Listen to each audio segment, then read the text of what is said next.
మొదలు పెట్టుకుందాం. ఓం అజ్ఞానతిమిరాంధస్య జ్ఞానాంజనశలాకయా చక్షురున్మీలితం యేన తస్మై శ్రీగురవే నమః.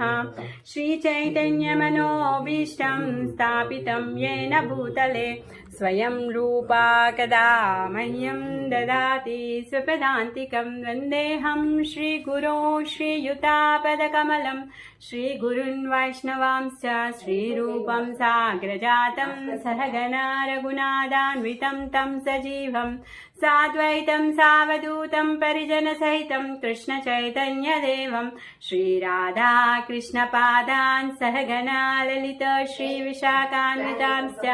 हे कृष्ण करुणा सिन्धो दीनबन्धो जगत्पते गोपेश गोपिका कान्ता राधा कान्त नमोऽस्तुते.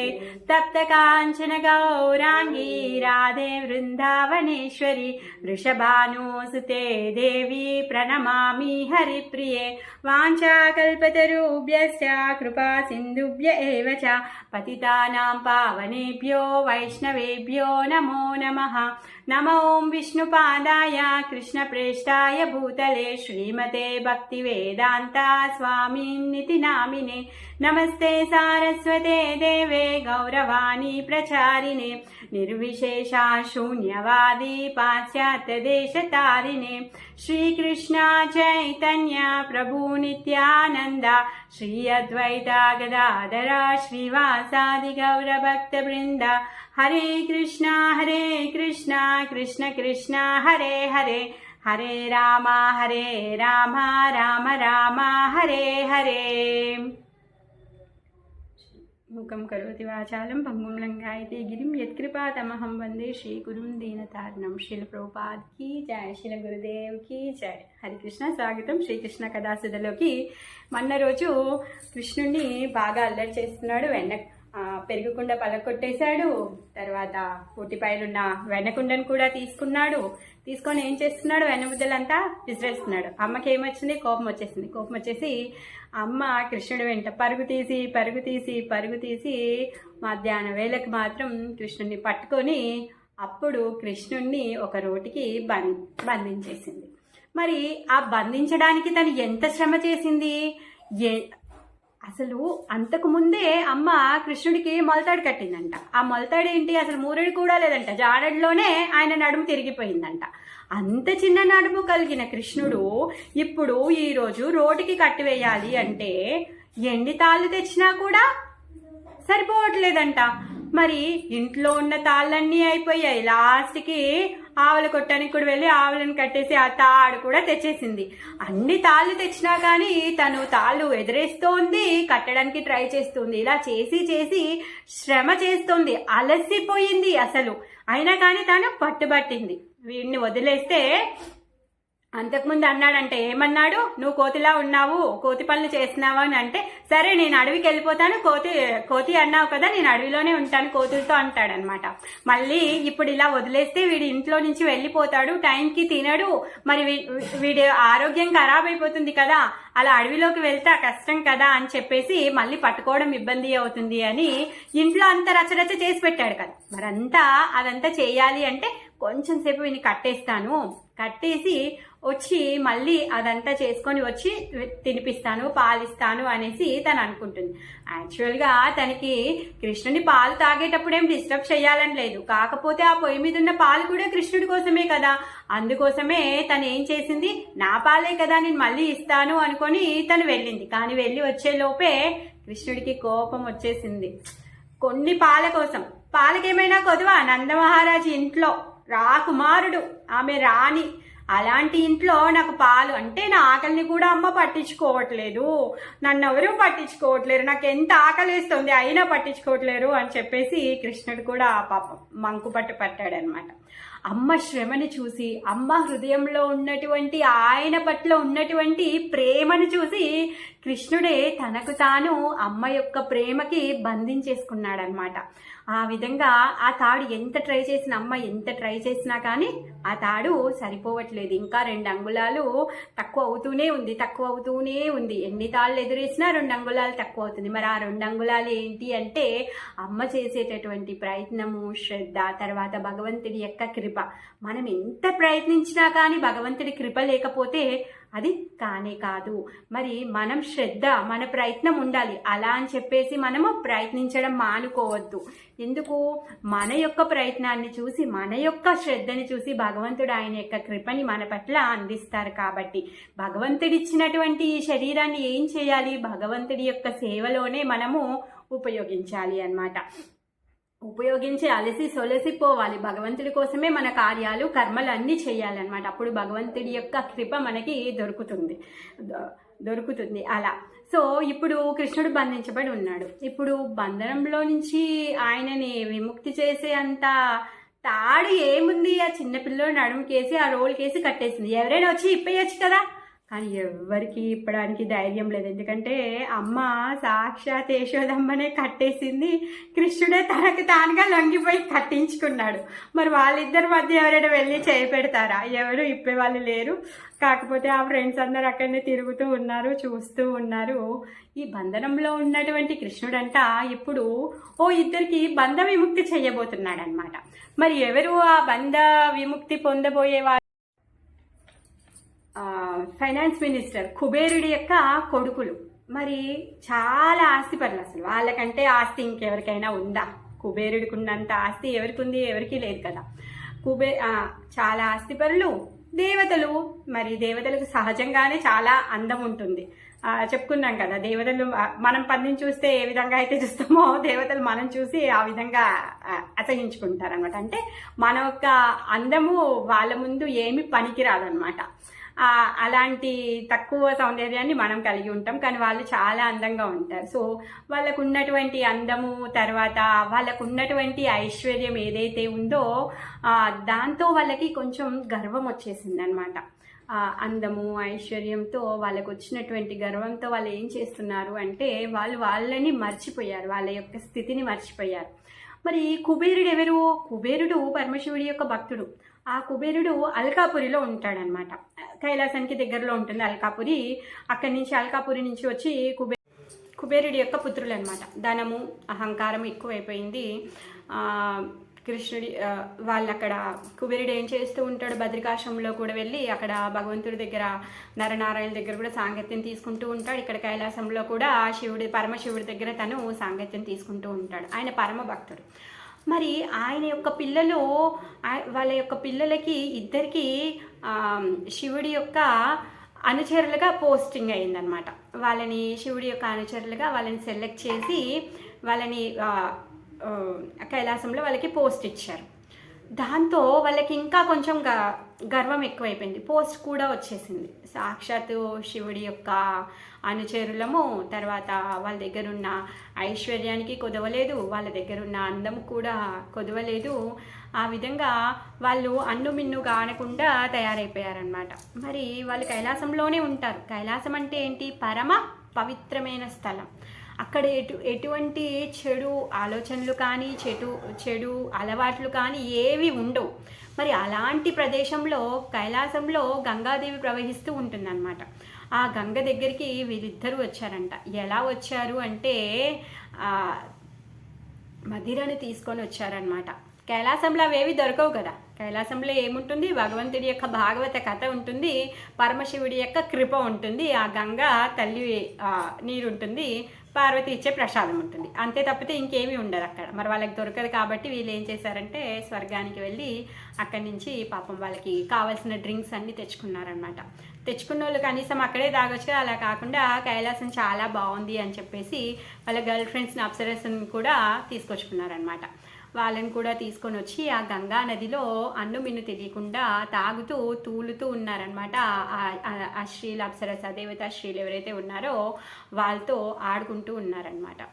మరి ఇంతలోకే మన పరమభక్త శిఖామణి అయిన దేవర్షి నారదుల వారు అక్కడికి వచ్చారనమాట. న్యాచురల్గా అక్కడి నుంచి అలకాపురి ఆ కైలాస ప్రాంతం నుంచి వెళ్తున్నారు. వెళ్తూ పరమశివుడి యొక్క దర్శనం చేసుకుందాము అని చెప్పేసి తను వచ్చారు. వస్తూ ఉంటే దారిలో ఈ గంగాజలంలో ఈ వీళ్ళిద్దరు నలకుబేర ఇంకా మణిగ్రీవ, ఈ కుబేరుడి యొక్క పుత్రులు, వీళ్ళిద్దరూ తాగి తందనానాడి అమ్మాయిలతో ఆడుతున్నారనమాట. అది చూశాడు. చూడగా వాళ్ళు ఎలా ఉన్నారు అంటే అప్పుడు నగ్నంగా ఉన్నారు. వాళ్ళ ఒంటి మీద అసలు బట్టలే లేవంట. వాళ్ళ ఇష్టం వచ్చినట్టుగా ప్రవర్తిస్తున్నారనమాట. మరి గంగాదేవి పరమ పవిత్రమైన నది. ఆ నదిలో అలా చేయొద్దు. అది చాలా గొప్ప అపరాధం. అంతకు మించిన అపరాధం లేదు. వాళ్ళు చేసేటటువంటి అపరాధానికి నరకంలో శాశ్వతంగా ఉండిపోవాలి. అలాంటి అపరాధాన్ని వాళ్ళు చేస్తున్నారనమాట. పరమ పవిత్రమైనటువంటి ఆ గంగా నదిలో సాక్షాత్ కైలాసంలో ఏం చేస్తున్నారు? వాళ్ళు తాగుతూ అమ్మాయిలతో ఆడుతున్నారు. అది కూడా నగ్నంగా ఉన్నారనమాట. గంగలో సబ్బు కానీ నూనె కానీ తర్వాత మనము స్నానం చేసినటువంటి బట్టలు కూడా దాంట్లో పిండొద్దు. ఎలాంటి మలినాలు కూడా దాంట్లో వదలొద్దు. ఇంకా మన ఒంటికున్న ఏమంటారు మురికిని కూడా దాంట్లో కడుక్కోవద్దు. మనం గంగా నదిలో ఓన్లీ 3 మునికలు మాత్రమే మునిగి లేవాలి. అలాంటి పరమ పవిత్రమైనటువంటి గంగా నదిలో వీళ్ళు ఏం చేస్తున్నారు? తాగి ఉన్నారు. అసలు వాళ్ళకి ఒళ్ళు కూడా ఏమీ తెలియట్లేదు. వాళ్ళు ఎంత దీనమైన స్థితిలో ఉన్నారు అంటే వాళ్ళకి ఒంటి మీద బట్టలు లేవన్న సంగతి కూడా వాళ్ళు తెలుసుకునే స్థితిలో లేరు. ఇంకా మత్తులో ఉన్నారు, తూలుతూ ఉన్నారు, కళ్ళు గిరా గిరా గిరా గిరా తిరుగుతూ ఉన్నాయంట. అసలు వాళ్ళకి ఏమీ తెలియట్లేదు. అంటే నారదుల వారు వచ్చిన సంగతి కూడా వాళ్ళకి తెలియట్లేదు. వాళ్ళు గుర్తించలేకపోతున్నారనమాట. నారదుల వారు అక్కడికి రాగానే అక్కడ ఎవరైతే వీళ్ళ గర్ల్ ఫ్రెండ్స్ ఉన్నారో వాళ్ళందరూ బట్టలు వేసేసుకున్నారంట. వేసేసుకొని వాళ్ళు పాపం సైగ చేశారు. ఆయనకు అర్థం కాకపోయేసరికి వాళ్ళిద్దరికీ చెప్పారంట కూడా. నారదుల వారు వచ్చారు, మీ యొక్క శరీరాలను మీరు కప్పుకోండి అని చెప్తే కూడా వాళ్ళు అర్థం చేసుకునే పరిస్థితిలో లేరనమాట. అంతగా తాగి మదంలో ఉన్నారనమాట. ఎందుకు? వాళ్ళకి గర్వం వచ్చేసింది. రజోగుణం బాగా పెరిగిపోయింది. వాళ్ళకున్న ఐశ్వర్యానికి, వాళ్ళకున్న అందానికి, వాళ్ళకున్న పదవికి వాళ్ళ యొక్క రజోగుణం పెరిగిపోయి ఆ మదంలో వాళ్ళు ఏం చేస్తున్నారో వాళ్ళు తెలుసుకోలేకపోయారనమాట. మరి దేవర్షి నారదుల వారు చాలా గొప్ప భక్తులు, ఇంకా కరుణా హృదయులు. తన యొక్క పని ఏంటి? ప్రతి ఒక్కరిని భగవంతుడి దగ్గరికి పంపించడమే ఆయన కార్యం. ఇప్పుడు వచ్చాడు, ఆయన చూశారు, ప్రణామాల తర్వాత విషయం. కనీసం వాళ్ళ శరీరాలను వాళ్ళు సరిగా కప్పుకోలేకపోతున్నారు. అలాంటి దీనస్థితిలో ఉన్నటువంటి వాళ్ళని చూసి వాళ్ళపైన కరుణ వచ్చేసిందంట నారదుడికి. కరుణ వచ్చి వాళ్ళని శపించేశాడు అనమాట. మరి ఎందుకు అంటే బట్టలు లేకుండా భూతాలు ప్రేతాలు తప్పితే ఇంకెవరు ఉండరు. ఆ విధంగా వీళ్ళిద్దరు ప్రవర్తిస్తున్నారు. మరి వాళ్ళు చేసినటువంటి అపరాధం, అసలు కైలాసం పరమ పవిత్రమైనటువంటి స్థలము, అలాంటి స్థలంలో నువ్వు తీసుకొని వచ్చి తాగుతున్నావే. నువ్వు మళ్ళీ గంగ పరమ పవిత్రమైన భగవంతుడి యొక్క పద్మాలని తగిలి వచ్చిన ఆమె పరమ పవిత్ర కళ్యాణకారి అయిన ఆ గంగలో నువ్వు ఇంత చెడు పని చేస్తున్నావే. ఈ అపరాధంకి ఇంకా సాక్షాత్తు భగవంతుడి యొక్క ఏమంటారు ప్రియమైన శిష్యుల్లో ఒకరు, అవునా కాదా? కింకరుడు. ఎవరు? నారదుడు భగవంతుడి యొక్క కింకరుడు. ఆయన వస్తే ఆయనని పట్టించుకోలేదు, ఆయనకి ప్రణామాలు చేయడం కాదు కదా. అసలు కనీసం నువ్వేం చేస్తున్నావో తెలియని అంత దీనస్థితిలో ఉన్నావు అంటే నువ్వు చేసినటువంటి అపరాధాలన్నింటికి నువ్వు నరకంలో పోవాలి. మరి అందుకే వాళ్ళపైన కరుణతో ఇప్పుడు నారదుడు ఏం చేస్తున్నాడు అంటే వాళ్ళిద్దరిని శపిస్తున్నాడు అనమాట. ఎందుకంటే వీళ్ళలో బాగా రజోగుణం ఎక్కువైపోయి భౌతిక సుఖాన్ని ఎక్కువగా అనుభవించాలి అనేసి అనుకుంటున్నారనమాట. అందుకు కోసంగానే మద్యాన్ని, మధువతిని, తర్వాత దౌత్యాన్ని అంటే జూదం ఆడడము, తర్వాత అమ్మాయిలతో తిరగడము, తాగడం అనమాట. ఇవన్నీ చేస్తూ వాళ్ళు దీనస్థితికి పడిపోతున్నారనమాట. మరి ఎక్కడైతే ఈ మద్యము, తర్వాత మాంసము, శ్రీవి, సంగము ఇవన్నీ ఉంటాయో అప్పుడు వాళ్ళు ఏం చేస్తూ ఉంటారంటే వాళ్ళ యొక్క ఇంద్రియ తృప్తి కోసం వాళ్ళు ఏదైనా చేయడానికి వెనకాడరు. అంటే జంతువదనైనా చేస్తారు. వాళ్ళు డబ్బుని సంపాదించడం కోసము స్లాటర్ హౌజెస్ని పెడతారు, తర్వాత జంతువులను వధిస్తూ ఉంటారు, అమ్మాయిలతో చెడు సవాసాలు చేస్తూ ఉంటారు. మరి వాళ్ళు ఏమనుకుంటూ ఉంటారంటే ఈ విధంగా పాపాన్ని చేస్తూ ఉంటారనమాట. మరి ఎవరైనా వచ్చి నువ్వు చేసేది పాపము అని చెప్తే వాళ్ళు ఏమంటారంట, నేనేం చేయట్లేదు, నేనేం చంపట్లేదు, మాంసం దొరుకుతుంది కాబట్టి నేను తెచ్చుకొని తింటున్నాను అంతే అనేసి అంటాడనమాట. కాకపోతే మాంసము కొన్నవాడికి, అమ్మినవాడికి, తర్వాత వండినవాడికి వడ్డించిన వాడికి, కడిగిన వాడికి, తిన్నవాడికి అందరికీ కూడా సమానమైన పాపం ఉంటుంది. అది వాడికి తెలియట్లేదు. ఎందుకు అంటే వాడి యొక్క ఇంద్రియాల పట్ల ఎంత మక్కువగా ఉన్నాడు అంటే ఆయన ఇంద్రియాలని ఆయన కంట్రోల్ చేసుకోలేకపోతున్నాడు అనమాట. ఆ విధంగా వాడి ఇంద్రియాలకి తను దాసోహం అయిపోయి ఏం చేస్తున్నాడో తెలియట్లేదు. అంటే జీవహింస చేయొచ్చు, లేకపోతే ఎవరినైనా చంపడానికి కూడా తను ఏమీ వెనుకపోడనమాట. ఆ విధంగా తను ఏదైనా చేస్తాడనమాట. ఎలాంటి పాపానికైనా తను ఊడిగడతాడనమాట. మరి ఆ విధంగా వాళ్ళు ఏం చేస్తున్నారు అంటే ఇలాంటి రజోగుణము, ఇలాంటి భోగ ఆసక్తుల పట్ల వాళ్ళు అట్రాక్ట్ అయ్యి వాళ్ళు ఏం చేస్తున్నారంటే వాళ్ళని వాళ్ళు నరకానికి వెళ్ళే విధంగా చేసుకుంటున్నారనమాట. మరి ఇంకేమనుకుంటున్నారంట వాళ్ళ శరీరాన్ని వాళ్ళు, మేము శాశ్వతంగా ఉంటాము, మేము చనిపోము అనేసి వాళ్ళు ఇష్టం వచ్చినట్టుగా ఈ పశువధన చేస్తూ ఉంటారు, వాళ్ళ యొక్క నాలుకని తృప్తిపరచుకోవడం కోసం అన్నమాట. మరి ఎందుకు ఈ దురాభిమానం, వాళ్ళకు ఉన్నటువంటి అహంకారం, మదము, తర్వాత ఐశ్వర్యము, తర్వాత రూపము, పరపతి, ఇవన్నీ ఏదైతే ఉన్నాయో బలము, వీటన్నింటినీ చూసుకొని ఈ విధంగా వాళ్ళు ప్రయత్నిస్తూ వాళ్ళని వాళ్ళు నరకానికి పడేసుకుంటూ వెళ్తున్నారనమాట. మరి అలా అని వాళ్ళు శాశ్వతంగా ఉంటారా? ఉండరు. ప్రతి క్షణం శరీరం చనిపోతూనే ఉంటుంది. మనం పుట్టినప్పుడు ఏ సైజులో ఉన్నాము, ఇప్పుడు ఏ సైజులో ఉన్నాము. మనము పుడతాము, పెరుగుతాము, తర్వాత పిల్లల్ని కంటాము, తర్వాత క్షీణిస్తాము, తర్వాత చనిపోతాం. ఇవన్నీ మార్పులు శరీరంలో వస్తూనే ఉంటాయి. అంటే ఈ మార్పులు వస్తున్నాయి అంటే కారణం ఏంటి? ప్రతి క్షణం మన శరీరంలో మార్పు వస్తుంది, ప్రతి క్షణం మన శరీరం చనిపోతూ ఉంది. ఆ విధంగా అనుక్షణం ప్రతిక్షణం మన శరీరం చనిపోతూ లాస్ట్కి మొత్తంకే చనిపోతాం. చనిపోయిన తర్వాత శరీరం ఏమవుతుంది? మరి ఈ శరీరం ఏమనుకుంటున్నాం? నాది శాశ్వతమైంది అనేసి అనుకుంటున్నాం కదా. శరీరం చనిపోయిన తర్వాత ఏమవుతుంది? అగ్నిలో పడేస్తే బూడిదవుతుంది, అవునా కదా? దాన్ని ఊరికే అలా విసిరేస్తే కుక్కలు వచ్చి పీక్కొని తింటాయి, గద్దలు వచ్చి పొడుచుకొని తింటాయి. అలా కాకపోతే మట్టిలో పెట్టేస్తే పురుగులు తినేస్తాయి. అంటే మరి ఈ శరీరం ఎవరిది? అగ్నిదా, లేకపోతే కుక్కలదా, లేకపోతే గద్దలదా, లేకపోతే పురుగులదా? మరి కుక్క తిన్న తర్వాత అది మలాన్ని వదులుతుంది, లాట్రిన్ పోతుంది, అంటే ఆ మలమా శరీరము? ఆ విధంగా ఈ శరీరం ఎవరిది కాదు. అలా చూస్తే మనం ఏమనుకుంటున్నాము? ఈ శరీరం నాది, శాశ్వతమైంది, అందుకే నా శరీరానికి సుఖాన్ని ఇవ్వడం కోసంగానే ఈ విధంగా ఎవరికి ఏ హాని అయినా సరే చేసేయచ్చు, నేను సుఖంగా ఉంటే చాలు అని చెప్పేసి మన ఇంద్రియాలకి మనం లోపడి ఎవరైతే ఈ రజోగుణంలో ఉంటారో, ఎవరైతే తాగుతూ స్త్రీ సంగత్యాన్ని తీసుకుంటూ జూదం ఆడుతూ ఉంటారో వాళ్ళు ఎటువంటి పాపానికైనా వడిగొడతారు. వాళ్ళని ఇంకా నరకలోకాలకి వాళ్ళు పంపించుకుంటూ ఉంటారనమాట. మరి ఈ శరీరం ఎవరిది? ఆ కన్న అమ్మదా, లేకపోతే బీజం ఇచ్చిన నాన్నదా, లేకపోతే ఒకవేళ దత్తత తీసుకున్న తాతదా, లేకపోతే ఎవరిది అని ఈ విధంగా ఆలోచిస్తూ పోతే ఎలా తెలుస్తుంది? తెలియదే. మరి ప్రకృతిదా? చనిపోయిన తర్వాత పంచభూతాల్లో ఈ శరీరం కలిసిపోతుంది కదా. ప్రకృతిదా? ఎందుకు? చనిపోయిన తర్వాత అగ్నిలో పడేస్తే బూడిదవుతుంది, అగ్నిదేవుడిదా? అలా అంటే ఈ శరీరము ఎవరిది కాదు. ఈ శరీరము ఆత్మ స్వీకరించింది.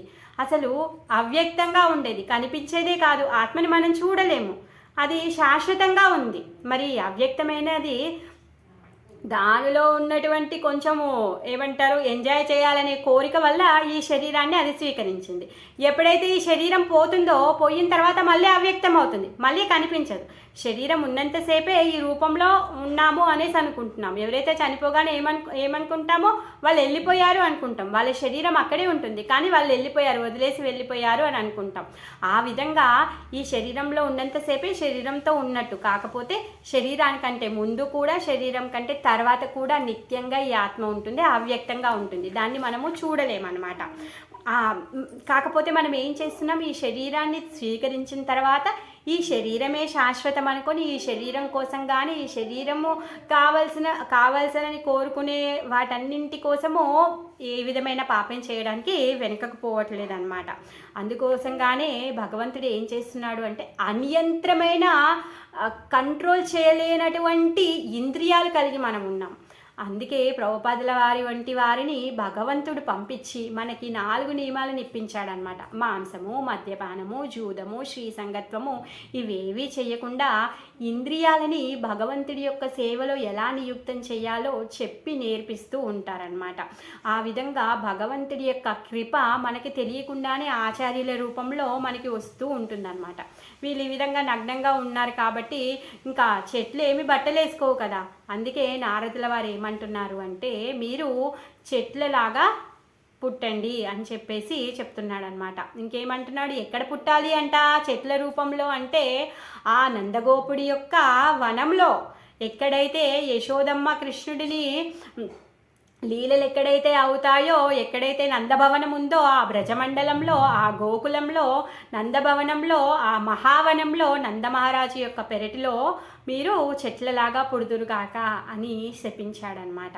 మరి ఎందుకు వాళ్ళు నగ్నంగా ఉన్నారు కాబట్టి చెట్లు ఎలాంటి బట్టలు వేసుకో కాబట్టి చైతన్యం కూడా ఉండదు, ఆ విధంగా వాళ్ళు చెట్లు అయిపోయారు. నారదుడు వచ్చినా కూడా వాళ్ళు గమనించుకోలేదు, వాళ్ళని వాళ్ళు కవర్ చేసుకోలేదు. అందుకే చెట్టు కూడా ఏం చేస్తుంది, తనకు తాను స్వయంగా ఏది చేసుకోదు, అవునా కదా. ఆ విధంగా నిశ్చలంగా అలానే ఉంటుంది, అంటే ఊగుతుంది, అది కాదు, తనకు తానుగా ఏది తను చేసుకోదు. ఆ విధంగా ఎవరైనా వచ్చి రాయేసి కొట్టినా, గొడ్డలు తీసుకొని కొట్టినా అదేమైనా తనని తను రక్షించుకుంటుందా, రక్షించుకోదు కదా. అంటే ఏమీ చేసుకోలేదు, ఆ విధంగా నిశ్చలంగానే ఉంటుంది. మరి మీరు ఎలా ఉన్నారు ఇప్పుడు, నారదుల వారు వచ్చినా కూడా ఆయనకి మీరేమీ చెల్లించలేదు కాబట్టి మీరు అలా నగ్నంగా ఉన్నారు కాబట్టి మీరు చెట్లగా స్థిరంగా ఉండాలి అని చెప్పేసి శపిస్తాడనమాట. కానీ కాకపోతే దాంతోపాటు ఒక గిఫ్ట్ ఇచ్చాడు. ఏమంటున్నాడు అంటే మీరు ఆ చెట్ల శరీరంలో ఉన్నప్పుడు మీరు స్మృతిని కలిగి ఉంటారు, మీరెవరా, తర్వాత మీరు ఏం చేశారు, మీరు చెట్టు రూపంలో ఎందుకు వచ్చారు అన్న విషయాలు మీకు గుర్తుకుంటాయి. మరి ఉన్న తర్వాత ఇక్కడికి ఎవరు వస్తున్నారు, అక్కడికి సాక్షాత్ భగవంతుడే వస్తున్నాడు, ఆయన కృప వల్ల మీకు విముక్తి కలుగుతుంది అని చెప్పేసి చెప్తాడనమాట. ఇంకేమంటాడు అంటే మీరు వెళ్ళి చెట్టు రూపంలో అక్కడ పుట్టండి, 100 సంవత్సరాల తర్వాత దేవాది దేవుడైన శ్రీకృష్ణ భగవానుడు అక్కడ ఆవిర్భవించబోతున్నారు అని చెప్పేసి తను అక్కడ పుట్టమనేసి శపిస్తాడనమాట. అదేంటండి ఇప్పుడే ఏమన్నారు, శాపము వరమన్నారు కదా, అదేంటి 100 సంవత్సరాలు ఏమన్నా చిన్న సమయమా, అదేమైనా వరమా?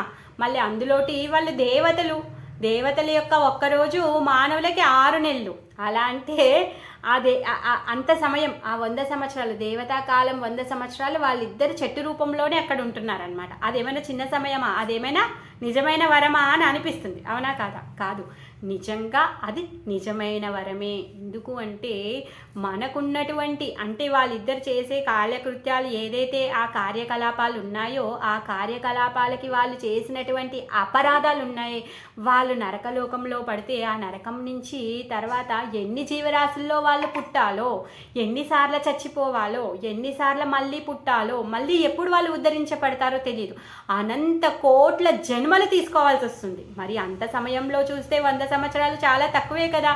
ఆ విధంగా నారదుల వారు తన కృపతోని, తన దయ్యతోని తను ఏం చేస్తున్నాడు, వాళ్ళని 100 సంవత్సరాల్లో ఉద్ధరింపచేసేటటువంటి వరాన్ని ఇచ్చాడు, శాపం రూపంలో తను వరాన్ని ఇచ్చాడనమాట. మరి అక్కడ ఉన్నారు, వాళ్ళు చెట్టు రూపంలో ఉన్నారు.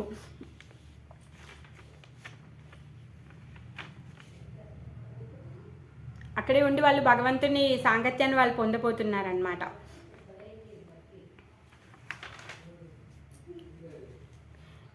సాక్షాత్ భగవానుడు ఎప్పుడైతే ఆ నందగోకులంలో ఆవిర్భవించాడో, తను ఎప్పుడైతే బుడిబుడి అడుగులు వేసుకుంటూ బయటికి పెరట్లోకి రావడం మొదలుపెట్టాడో అప్పటి నుంచి వీళ్ళకి స్మృతి ఉంది, భగవంతుడి యొక్క దర్శనాన్ని చేసుకుంటూ ఉన్నారు. ఎప్పుడైతే తను ఆడుకోవడం మొదలుపెట్టాడో అప్పుడప్పుడు వచ్చి కృష్ణుడు వచ్చి ఆ చెట్లని ఆలింగనం చేసుకునేవాడంట. ఆ భగవంతుడి యొక్క స్పర్శని వాళ్ళు పొందారు. భగవంతుడు అదేంటి దాగుడు మూత ఆటలు ఆడుకునేవాడు. ఆ విధంగా ఆయన యొక్క లీలల్ని వాళ్ళు చూసేవాడు. భగవంతుడి యొక్క నవ్వుని, భగవంతుడి యొక్క పరుగులు తీయడము, కృష్ణుడు చేసే వివిధ లీలలన్నింటినీ వాళ్ళిద్దరు చూస్తూ మురిసిపోతూ ఉన్నారనమాట. అంత మహద్భాగ్యం ఎవరికైనా దొరుకుతుందా? ఎవరికి ఉంది అంత అదృష్టం? శాశ్వతంగా ఆ 2 చెట్ల రూపంలో అక్కడ ఉండి భగవంతుడు చేసేటటువంటి ప్రతి లీలని వాళ్ళు చూస్తూ ఉన్నారనమాట. అంత గొప్ప వరాన్ని నారదుల వారు వాళ్ళిద్దరికీ పెట్టారనమాట.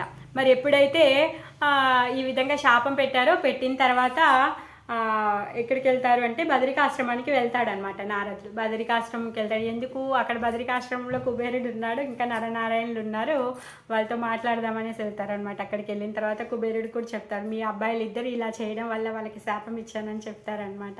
నరనారాయణులు కూడా చెప్తాడు. అంటే తను మరి వీళ్ళిద్దరు ఏమంటారు అనేసి ఒక విధంగా ఆలోచిస్తూ ఉంటాడనమాట. ఆ విధంగా తను అక్కడ చెప్పేసి వస్తాడు. తర్వాత ఇంకేంటి, ఇంతలోకే అమ్మేం చేసింది, అక్కడ రోలుకి కట్టేసింది. అమ్మే ఇప్పుడు ఆ రోలుకి కట్టేసినటువంటి బంధనంలో ఉన్నటువంటి భగవంతుడు వీళ్ళిద్దరికీ బంధ విముక్తి ఇవ్వబోతున్నాడు. ఎక్కడి నుంచి బంధ విముక్తి ఇవ్వబోతున్నాడు? ఈ జన్మ జరా మృత్యు వ్యాధి అనే చక్రం నుంచి, ఆ చెట్టులో నుంచి వాళ్ళిద్దరికీ బంధ విముక్తి ఇవ్వబోతున్నాడు అనమాట. వాళ్ళిద్దరూ ఆ చెట్టు రూపంలో ఉండి వేచి ఉన్నారనమాట. ఎప్పుడెప్పుడు కృష్ణుడు మనని ఉద్ధరింపచేస్తాడు అని వాళ్ళు ఎదురు చూస్తూ ఉన్నారనమాట. ఆ సమయం రానే వచ్చింది. మరి కృష్ణుడికి ఈ విషయం తెలుసు కదా, కృష్ణుడు ప్రతి ఒక్కరి హృదయంలో ఉన్నాడు, అంతర్యామి, ఆయనకు తెలియంది ఏమీ లేదు. స్వయంగా నారదుల వారు కూడా అప్పుడు వెళ్ళి అక్కడ నరనారాయణులకు విన్నవించుకున్నారు కూడా ఈ జరిగిన విషయాలన్నీ. ఇంకా ఆయనకు తెలియంది ఏముంది, ఇంకా కృష్ణుడు ఇప్పుడు ఆ రోడ్డు మీద కూర్చొని ఉన్నాడు, ఆ రోల్ దగ్గర కూర్చొని ఉన్నాడు. ఎవరు విప్పేవాళ్ళు కూడా లేదు. ఇంకా అమ్మ వచ్చి విప్పేంత వరకు నేను ఏం చేయాలి, ఖాళీగా ఉండి, సో వీళ్ళిద్దరు పని చేద్దాము అనేసి అనుకున్నాడు అనమాట. అందుకనే ముసిముసి నవ్వులు నవ్వుతున్నాడంట ఆ కృష్ణుడు. ఆయనలోనే నవ్వుకుంటూ తను ఏం చేస్తున్నాడు అంటే నెమ్మదిగా అంబ ఆడుతూ ముందుకు వస్తున్నాడు. ఆ చక్కెరోలు ఏమైంది, అది కాస్త డమేల్మని అడ్డం పడిపోయింది. సరే ఇంకా అది చక్రంలాగా అలా ముందుకు వస్తూ ఉన్నాడు. చక్రంలాగా అది కొంచెంగా ముందుకు వస్తూ ఉందన్నమాట. ఆ రెండు పెద్ద వృక్షాలు, మహావృక్షాలు 100 సంవత్సరాల నుంచి ఉన్నాయి అంటే దాని వేర్లు ఎక్కడెక్కడ వ్యాపించున్నాయో తెలియదు, దాని శాఖలు ఎంత వెడల్పు ఉన్నాయి, దాని రెక్కలు ఎంత వెడల్పు ఉన్నాయి, ఏం సంగతి మనము చెప్పలేము, అంత మహావృక్షాలు. మరి అటువంటి మహావృక్షాలు రెండు పక్కకే ఉన్నాయి. అంటే ఈ రోల్ తీసుకొని మన చిన్ని కృష్ణుడు ఏం చేస్తున్నాడంటే అంబాడుతూ ఆ రెండు చెట్ల మధ్యలో నుంచి బయటికి వెళ్ళాడు. ముందుకెళ్ళాడు కానీ వెనుక రోల్ ఇరుక్కుపోయింది. మరి రోల్ రావట్లేదు. ఆయన కట్టిన తాడేమైనా చాలా పెద్ద ఏమంటారు స్టెయిన్లెస్ స్టీలా, అసలు బ్రేక్ అవ్వని తాడా అదేమైనా, అది కూడా ఆ కృష్ణుడు మృదువైన పొట్టకి ఏమీ కష్టం కాకుండానే చూసి యశోదమ్మ కట్టి ఉంటుంది కదా. మరి అలాంటి తాడి ఎంతసేపు ఇట్లా అనగానే పుట్టుకుమని తెగిపోతుంది. కానీ కృష్ణుడు ఇష్టం కదా, అది ఎందుకు తెగుతుంది, ఏమీ తెగదు.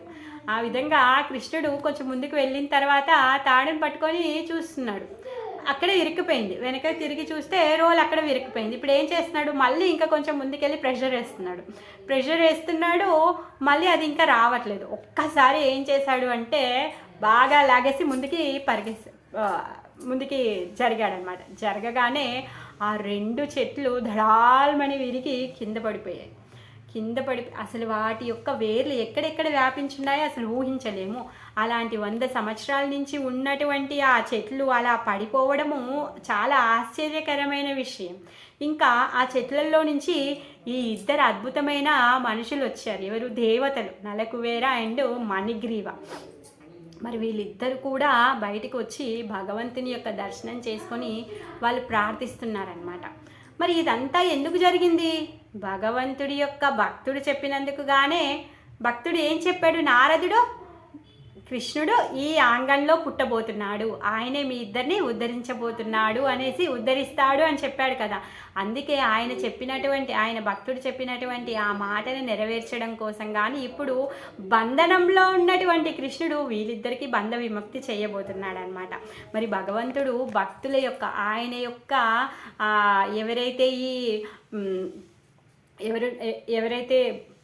నారదుడు వంటి భక్తులు ఎవరైతే ఉన్నారో, అకించన భక్తులు ఎవరైతే ఉన్నారో ఆ భక్తుల యొక్క మాటని తను నెరవేరుస్తూ ఉంటారనమాట.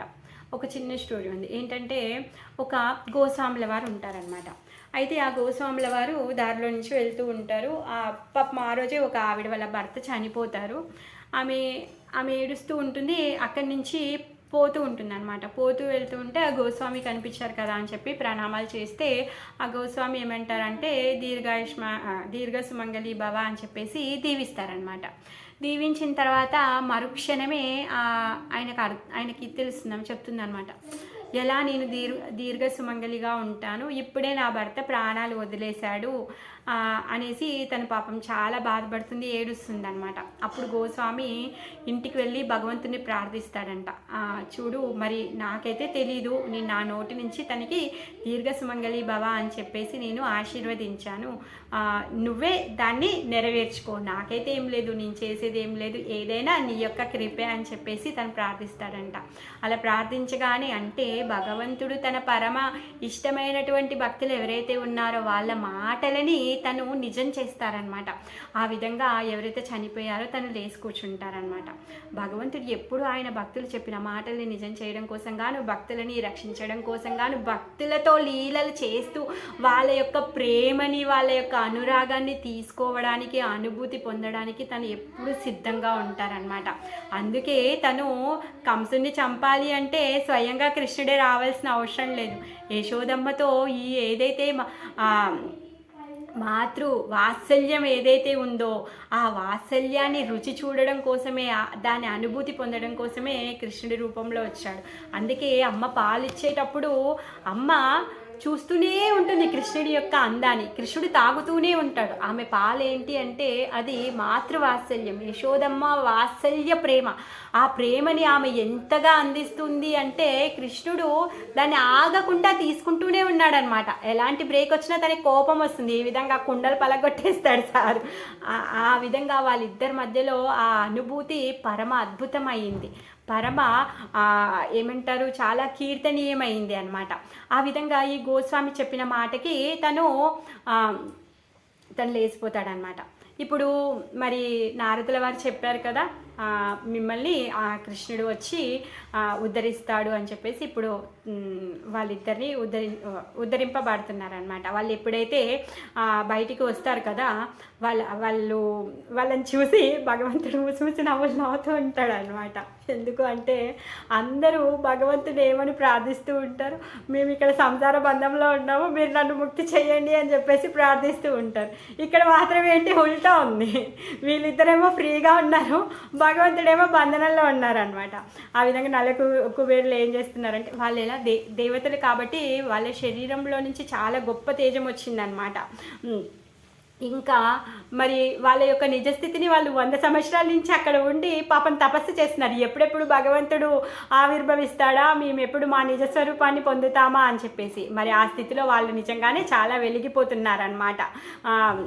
మరి వాళ్ళకు ముక్తి ఎవరు ఇవ్వగలుగుతున్నారు అంటే గురువు మాత్రమే ఇలాంటి ముక్తి ఇవ్వగలుగుతున్నాడు అనమాట. నలకువేరులు నారదుల వారి యొక్క కృప వలన ఆ విధంగా ముక్తిని పొందబోతున్నారనమాట. మరి ఇక్కడ ఈ నలకువేరుల యొక్క శాపం నుంచి మనం నేర్చుకోవాల్సిన నీతి ఇంకొకటి ఉంది. ప్రభుపాదుల వారు మనకు అది నేర్పించడం కోసం చాలా వివరంగా చెప్పారనమాట. ఇప్పుడు భగవంతుడు బంధనంలో ఉన్నాడు కాబట్టి మరి బంధ విముక్తులని చేయలేడా? చేస్తాడు. ఎందుకు? భగవంతుడు బంధించబడి ఉన్నా, బాలుడి రూపంలో ఉన్నా, కనిపించకుండా ఉన్నా, కనిపించేటట్టున్నా, మత్స్యావతారంలో, కూర్మావతారంలో, ఏ రూపంలో వచ్చినా కానీ తను మనం చూడలేకున్నా కానీ భగవంతుడే. అన్ని భగాలు కలిగినటువంటి వాడు, సర్వ ఐశ్వర్యాలు కలిగినటువంటి వాడు, సర్వశక్తులు కలిగినటువంటి వాడు.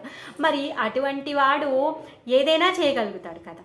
మరి అందుకే తను ఇప్పుడు బంధించబడి ఉన్నా కానీ బంధ విముక్తి చేస్తున్నాడు. మనము గురువుని కూడా, ఎవరైతే గురువులు ఉన్నారో వాళ్ళని కూడా మనము అదే విధంగా చూడాలి. వాళ్ళ లోపల ఉన్నటువంటి లోపాలని కానీ, వాళ్ళ దగ్గర ఉన్నటువంటి కొరతలను కానీ మనం చూడొద్దు అనేసి ప్రభుపాదుల వారు మనకి నేర్పిస్తున్నారనమాట. ఎందుకు అంటే వాళ్ళు భగవంతుని ఆశ్రయించి ఉన్నారు, వాళ్ళు భగవంతుడి దగ్గరికి పంపించడానికి తత్పరంగా ఉన్నారనమాట. వాళ్ళలో ఉన్నటువంటి లోపాలు కానీ, లేకపోతే వాళ్ళల్లో ఉన్నటువంటి ఏదైతే ఏమంటారు ఆసక్తి కానీ అది మనము చూడొద్దు అనేసి చెప్తున్నారనమాట. మరి దీనికి కావాల్సినది ఏంటి అంటే ముఖ్యంగా శ్రద్ధ కావాలి మనకి. శ్రద్ధ ఇంకా విశ్వాసం ఉండాలి అన్నమాట. ఈ గురువు నన్ను కంపల్సరీ భగవంతుడి దగ్గరికి పంపిస్తాడు అనేసి మనకి ఆ శ్రద్ధ అనేది ఉండాలన్నమాట. మరి దీనికి మహాభారతంలో ఒక చిన్న స్టోరీ ఉంది. ఏంటి అంటే గురువు ఏ రూపంలో ఉన్నా కానీ మనము గురువు పట్ల మనకి శ్రద్ధ ఉంటే, అది పక్కా మనము భగవంతుని సిద్ధి చేసుకోగలుగుతాం అన్నమాట. ఏకలవ్య స్టోరీ. ఏకలవ్యుడు ఒక అడవి జాతిలో పుట్టాడు. మరి ద్రోణాచార్యుడు ఎవరు? తనేమో రాజుల యొక్క గురువు. తను కౌరవులకి పాండవులకి యుద్ధాన్ని నేర్పించడానికి భీష్ముడు స్వయంగా అపాయింట్ చేశారు. వాళ్ళందరికీ తను యుద్ధాన్ని నేర్పిస్తున్నాడు. ఈ అటవీ జాతిలో పుట్టినటువంటి ఏకలవ్యుడు ఒకరోజు వస్తాడు ద్రోణాచార్యుడి దగ్గరికి. ద్రోణాచార్యుడి దగ్గరికి వచ్చి నాకు విలువిద్యను నేర్పించండి అని అడుగుతాడు. మరి ద్రోణాచార్యుడు ఎవరు అంటే భగవాన్ పరశురాముడి యొక్క శిష్యుడు. పరశురాముల వారు ద్రోణాచార్యుడికి తను కొన్ని ఆజ్ఞలను ఇస్తాడనమాట. నువ్వు ఎక్కువగా ఈ యుద్ధ కళని క్షత్రియులకి నేర్పించాలి, బ్రాహ్మణులకు అవసరం పడితే కొంచెం నేర్పించవచ్చు, కానీ ఎవరైతే ఈ అడవి జాతుల వాళ్ళు ఉంటారో, తక్కువ బుద్ధితో కలిగిన వాళ్ళు ఉంటారో వాళ్ళకి ఈ విద్యని నువ్వు నేర్పించొద్దు అని చెప్పేసి తనని ఆజ్ఞాపిస్తారనమాట. ఆ విధంగా ఎప్పుడైతే ఈ ఏకలవ్యుడు ద్రోణాచార్యుడి దగ్గరికి వెళ్ళి అడుగుతాడనమాట, స్వామి నాకు విలువిద్య నేర్చుకోవాలనుంది, ప్లీజ్ మీరు నాకు నేర్పించండి అని రిక్వెస్ట్ చేస్తాడు. రిక్వెస్ట్ చేసినప్పుడు ద్రోణాచార్యుల వారు అంటారు, విలువిద్య ఏముంది, అదేం పెద్ద ఇది కాదు, నువ్వు ఎక్కడైనా నేర్చుకోవచ్చు, దానికి నేనే నేర్పించాలని ఏమీ లేదు, నువ్వు వెళ్ళి ఇంకెక్కడైనా నేర్చుకో అనేసి చెప్తారనమాట. కాకపోతే ఈ ఏకలవ్యుడు చాలా మంకు దృఢ నిశ్చయంతో వచ్చాడనమాట. దృఢ నిశ్చయంతో వచ్చి తను ఏమనుకుంటాడంటే, లేదు నేను ఎలా అయినా ఈ ద్రోణాచార్యుని గురువుగా స్వీకరించాలి, నేను ఆయన దగ్గరే విలువిద్య నేర్చుకోవాలి అని అనుకుంటాడు. అలా తను ఇంటికి వెళ్ళిపోయి తనకేమీ రాదు. ఆయనకి ద్రోణాచార్యుడి పట్ల ఉన్నటువంటి శ్రద్ధ, ఆ ప్రేమతో ద్రోణాచార్యుడి యొక్క విగ్రహాన్ని చేసి ఆయనకి పూజించి ఆయనను అర్చించి ఆ విలువిద్యని తను నేర్చుకుంటాడు.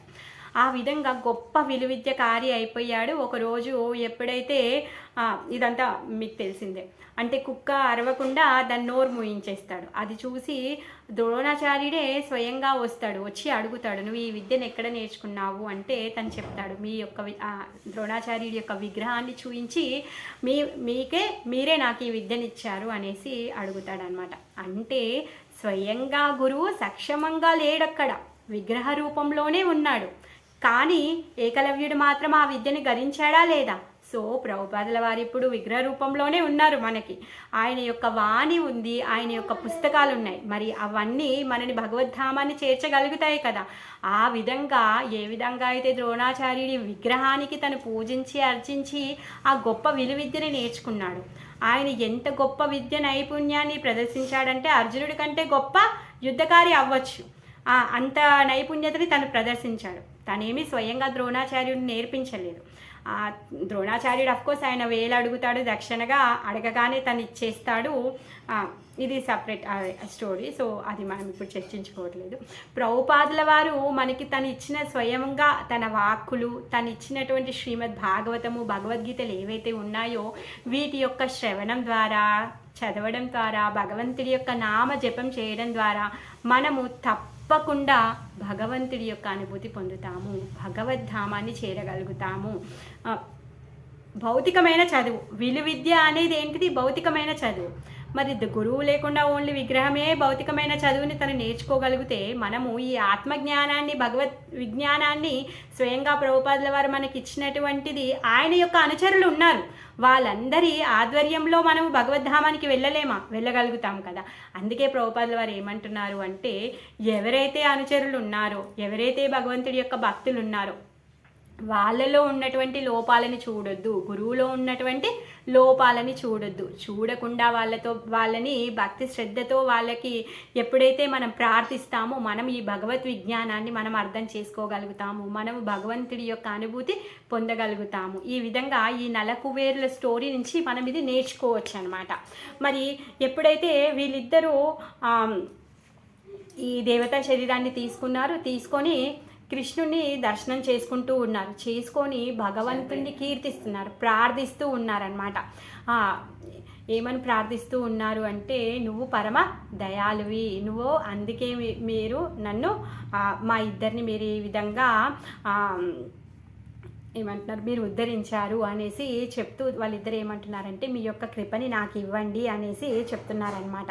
ఇంకేమంటున్నారు అంటే, మేమిద్దరము మా గురువు పట్ల మేము కృతజ్ఞతగా ఉండాలి, మేము మా స్వామి యొక్క కింకరులము. కింకరులు అంటే ఏంటి అంటే ఆజ్ఞాపించేదానికంటే ముందే సేవ చేయడానికి రెడీగా ఉంటారనమాట. అలాంటి కింకరులము అనేసి వాళ్ళు చెప్తున్నారనమాట. మేము మీ కింకరుడి యొక్క శాప ఏదైతే వరం ఉందో ఆ వరం కారణంగా మేము మీ యొక్క దర్శనాన్ని చేసుకున్నాము అనేసి చెప్తుంటే అప్పుడు కృష్ణుడు అంటాడనమాట, అవునవును, నాకు తెలుసు ఈ సంగతి అంతా, ఈ గొప్పతనం అంతా మీది కాదు, మా ఎవరైతే నా శిష్యుడున్నాడో ఈ దేవర్షి నారదుడు ఉన్నాడో ఆయన యొక్క గొప్పతనం, ఆయన యొక్క కరుణ వలనే మీరిద్దరూ ఉద్ధరించబడ్డారు. లేకపోతే మీరు చేసినటువంటి అపరాధం ఏదైతే ఉందో అది క్షమించరానిది, అది మిమ్మల్ని అనంతకాలం వరకు నరకంలోనికి నెట్టివేసేంతటువంటి పరమ ఘోరమైన కారణం. సాక్షాత్ పరమశివుడి యొక్క ఇల్లు కైలాసంలో ఆ పరమ మంగళకరమైనటువంటి గంగాదేవిలో మీరు చేసిన పనేంటి? అది మీరు చేసిన, ఇంకా నారదుల వారి వంటి వైష్ణవులని చూడకుండా మీరు చేసినటువంటి అపరాధం మిమ్మల్ని నరకానికి తీసుకెళ్తుంది. మరి మీరు మీ యొక్క ఈ దుస్థితి నుంచి ఎలా ఉద్ధరించబడ్డారు అంటే నా యొక్క శిష్యుడి యొక్క గొప్ప అనేసి చెప్తున్నాడు. భగవంతుడు అందరి హృదయంలో ఉన్నారు, భగవంతుడు ఏది చేయిస్తే అదే అవుతుంది, అంతేకాని స్వతహాగా ఎవరు చేయరు. కాకపోతే ఇక్కడ భగవంతుడు ఏం చేస్తున్నాడు, కృష్ణుడు ఏం చేస్తున్నాడు అంటే ఆ కీర్తినంతా ఆయన యొక్క భక్తుడికే ఇవ్వాలనుకుంటున్నాడు అనమాట. అందుకే ఇది నా గొప్పతనం కూడా కాదు, మీ యొక్క ప్రయత్నం కూడా కాదు, ఓన్లీ నారదుడి యొక్క కృప, మీ పైన ఉన్నటువంటి కృప అనేసి తను చెప్తున్నాడు అనమాట.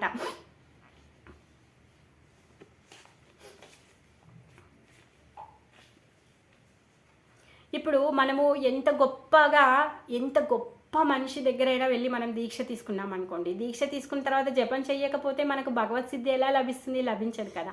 అదేవిధంగా ప్రభుపాదుల వారు స్వయంగా ఉన్న ఆయన దగ్గర మనం దీక్ష తీసుకున్నా మన సాధన మనం చెయ్యకపోతే మనం పొందేది ఏం లేదు. ఆ విధంగా ఎవరైతే ఈ గురువులు, గురు పరంపర, ఎవరైతే భగవంతుడి ఆచార్యులు వీరందరి పట్ల ఏమంటారు అనంతమైన విశ్వాసాన్ని పెట్టి శ్రద్ధని పెట్టి మనం ఎప్పుడైతే గురువుకి ప్రార్థిస్తామో, ప్రభుపాదుల వారిని ప్రార్థిస్తామో భగవంతుడి యొక్క అనుభూతి మనం పొందుతాము అనేసి చెప్తున్నారనమాట. మరి అదే విధంగా ఇప్పుడు వీళ్ళకి చెప్తున్నాడు ఏంటి అంటే, ఇది మీ యొక్క గురువు ఎవరైతే ఉన్నారో నారదుడు, ఆ నారదుడి యొక్క కృప వల్లనే మీరు ఉద్ధరించబడ్డారు అనేసి చెప్తున్నారనమాట. వీళ్ళు ఇంకా ప్రార్థిస్తున్నారు, ఏమంటున్నారంటే మేమిప్పుడు ఎందుకు చాలా పెద్ద శబ్దం వచ్చింది చెట్లు పడిపోయినప్పుడు, మరి ఆ శబ్దానికి సహజంగానే వాళ్ళందరూ లోపల నుంచి బయటికి వచ్చారనుకో, వచ్చినప్పుడు వీళ్ళు దేవతా శరీరంలో ఉండి వీళ్ళు మొక్కుతూ ఉంటే కృష్ణుడికి మొక్కుతూ ఉంటే వాళ్ళు చూసి అదేంటి కృష్ణుడు మా పిల్లోడు కాదా, ఈయన ఏమైనా శక్తి కలిగిన వాడా, లేకపోతే ఈయన పరమ పురుషుడా అని చెప్పేసి వాళ్ళు అనుకుంటూ ఉంటారు. ఆ విధంగా మీరు ఏదైతే చేస్తున్నారో ఆ లీలల్లో అంతా మధురిమ రాదు, అందుకే మేము వెళ్ళిపోవాలి ఇక్కడి నుంచి, మీ లీలల్లో డిస్టర్బ్ చేయడం మాకు ఇష్టం లేదు, కానీ మాకు ఇక్కడి నుంచి వెళ్ళడం ఇష్టం లేదు. ఎందుకు? మేము ఇక్కడ ఉంటే మీ యొక్క స్పర్శ మాకు తగులుతుంది, మీ యొక్క దర్శనం మేము చేసుకుంటాం, మీ యొక్క లీలల్ని మేము ఆస్వాదించగలుగుతాము, ఇక్కడి నుంచి వెళ్ళాలని లేదు. కానీ ఇప్పుడు ఈ రూపంతో మేము ఇక్కడ ఉండలేము, ఇక్కడ ఏమైనా మీ లీలల్లో పాల్గొనడానికి హక్కు ఎవరికి ఉంది అంటే ఈ గోపీలు, గోపికలు, వీళ్ళ ఫ్రెండ్స్ ఎవరైతే ఉన్నారో చిన్న గోపాలు వాళ్ళకి హక్కు ఉంది, కానీ మేము ఏమీ చేయలేము. అందుకే కృష్ణ ప్లీజ్ నువ్వు మమ్మల్ని కరుణించు అనేసి వాళ్ళు ప్రార్థిస్తున్నారనమాట. ఏమంటున్నారంటే మేము మా ఇంటికి వెళ్ళిపోతాం అల్కాపురి ఎలా ఉంది? చాలా పరమ ఐశ్వర్యం కలిగినటువంటిది, మరి దేవతాలోకం, అక్కడ స్వర్గం ఉంది, నందన కాననం ఉంది. అక్కడికి వెళ్ళిన తర్వాత భగవంతుడి యొక్క భక్తి చేయడం చాలా అసాధ్యం, మళ్ళీ మేము అదే విధంగా అయిపోతాం, ఏ విధంగా అయితే పతనం చెందామో మళ్ళీ మేము అదే విధంగా అయిపోతాం. అందుకే మేము అలా అవ్వకుండా మీ యొక్క కృపని మాకు ఇవ్వండి అనేసి మీరు మాకు కృపనివ్వండి అనేసి వేడుకుంటున్నారనమాట. అంటే మేము అక్కడికి వెళ్ళిన తర్వాత మేమేమి మాట్లాడొద్దు, ఓన్లీ మీ గురించి మాత్రమే మేము మాట్లాడాలి, మీ కథలను మాత్రమే మేము చెప్పాలి, మీ గుణగణాలను మాత్రమే మీకు కీర్తించాలి అని చెప్పేసి వాళ్ళు అడుగుతూ ఉన్నారనమాట. వాణి గుణాను కథనే శ్రవణౌ కథాయాం హస్తౌ చ కర్మసు మనస్తవ పాదమోర్న స్మృత్యం శిరస్తవ నివాస జగత్ ప్రణామో దృష్టిం సతాం దర్శనేస్తు భవస్తి నూనాం. ఏమంటున్నారంటే మేము మీ యొక్క కథలను మాత్రమే శ్రవణం చేయాలి, మీ యొక్క కథలను మాత్రమే మేము పాడాలి అనేసి చెప్తున్నారనమాట. ఓన్లీ మీ గురించే మాట్లాడాలి. ఏం మాట్లాడాలి? కృష్ణుడు అక్కడ ఏం చేశాడు? తను వెన్న దొంగతనం చేశాడు, వెన్న పలకొడితే వాళ్ళమ్మ రోటికేసి కట్టేసిందని ఇప్పుడు వాళ్ళు అక్కడికి వెళ్ళి చెప్పబోతున్నారనమాట. మాయలో పడతాము, లేకపోతే అందుకే ఓన్లీ మా చెవులతో మీ కథలు మాత్రమే వినాలి, మా చేతులతో మీ సేవ మాత్రమే చెయ్యాలి అనేసి చెప్తున్నారు. ఇంకా మా మనసులో నీ పాద పద్మాలని స్మరిస్తూ ఉండాలి అనేసి చెప్తున్నారు. మా పాదాలతో మీ ప్రదక్షిణ చేస్తూ ఉండాలి అనేసి చెప్తున్నారు. ఇంకా ఏమంటున్నారంటే మా శిరస్సు ఉంది కదా, మా శిరస్సుని మేము ప్రతి ఒక్కరికి, ఎందుకంటే ప్రతి ఒక్క జీవి కూడా నీ యొక్క అంశనే కాబట్టి ప్రతి ఒక్కరిని కూడా మేము ఆ విధంగా చూస్తూ మేము ప్రణామాలు చేస్తూ ఉండాలి, మేము ఆ విధంగా ఉండాలి అని చెప్పేసి చెప్తున్నారనమాట. అలాంటి కృపనివ్వండి, మేము అలా ఉండాలి, కానీ అక్కడికి వెళ్ళి మేము మళ్ళీ ముందు స్థితికి రావద్దు, మీ యొక్క కృపనివ్వండి అనేసి చెప్తున్నారనమాట.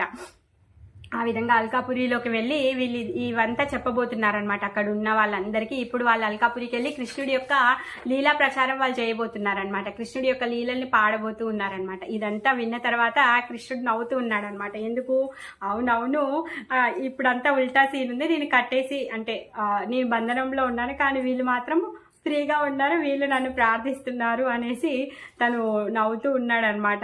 ఇంకా మాట్లాడుతూ ఉన్నాడనమాట.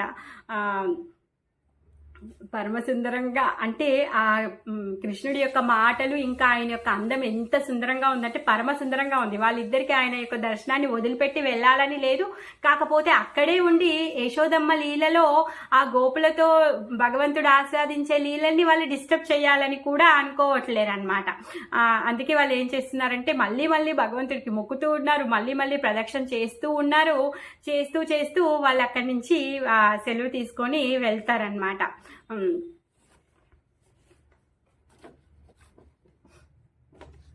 ఎవరైతే మరి భగవంతుడి యొక్క దర్శనం పొందుతారో వాళ్ళు ఏం చేస్తారు, ఈ జ్ఞానాన్ని పొందుతారు అనేసి చెప్తున్నాడు. ఇంకేమంటున్నాడు, మీరు మీ యొక్క అజ్ఞానాన్ని పోగొట్టి మీకు కృపనిచ్చింది పరమ భక్తుడైన నారదుల వారు మాత్రమే అనేసి చెప్తున్నారనమాట. మీరు చాలా భాగ్యవంతులు అనేసి చెప్తున్నారు. ఇంకా వెళ్ళండి అనేసి అంటున్నారనమాట. మీరు ఇప్పుడు నా కృపతోని మీరు ఈ జన్మ జరా మృత్యు వ్యాధి నుంచి త్వరలోనే బయటపడతారు అనేసి చెప్పిన తర్వాత వీళ్ళు మళ్ళీ భగవంతుడికి ప్రణామాలు చేస్తూ దండ ప్రణామాలు చేస్తూ ప్రదక్షిణ చేస్తూ అక్కడి నుంచి వెళ్ళిపోతారు. సో ఇంకా కృష్ణుడి బంధ విముక్తి అవ్వలేదు, సమయం అయిపోయింది. దీన్ని మళ్ళీ రేపు